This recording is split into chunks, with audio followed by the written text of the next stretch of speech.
तुम्ही पाहत आहात MCN news Marathi. Mangrulpir ST bus स्थानक परिसरात महिलांसाठी उभारण्यात आलेली हिरकणी कक्ष गेल्या अनेक महिन्यांपासून कुलूपबंद असल्याचे वास्तव समोर आले आहे। महिलांची सुरक्षितता, विश्रांती आणि मूलभूत सुविधा उपलब्ध करून देण्यासाठी राज्य शासनाने सुरू केलेली ही योजना प्रत्यक्षात मात्र केवळ कागदावरच उरल्याचे चित्र दिसून येत आहे।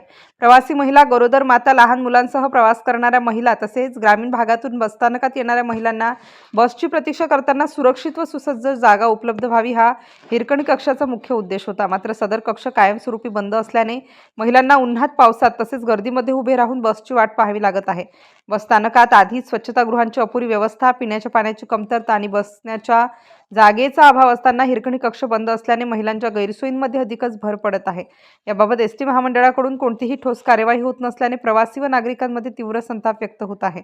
महिलांसाठी सुविधा दाखवण्यासाठी योजना सुरू केल्या जातात, मात्र त्यांची देखभाल आणि प्रभावी अंमलबजावणी होत नसल्याने अशा योजना निष्प्रभ ठरतात, अशी तीव्र प्रतिक्रिया प्रवासी महिलांकडून व्यक्त केली जात आहे। हिरकणी कक्ष तातडीने सुरू करून तिथे महिला कर्मचारी नियुक्त करावेत, स्वच्छता व सुरक्षिततेची योग्य व्यवस्था करावी, तसेच कक्ष बंद ठेवण्यास जबाबदार असलेल्या अधिकाऱ्यांवर कारवाई करावी, अशी जोरदार मागणी महिलांसह नागरिकांकडून करण्यात येत आहे।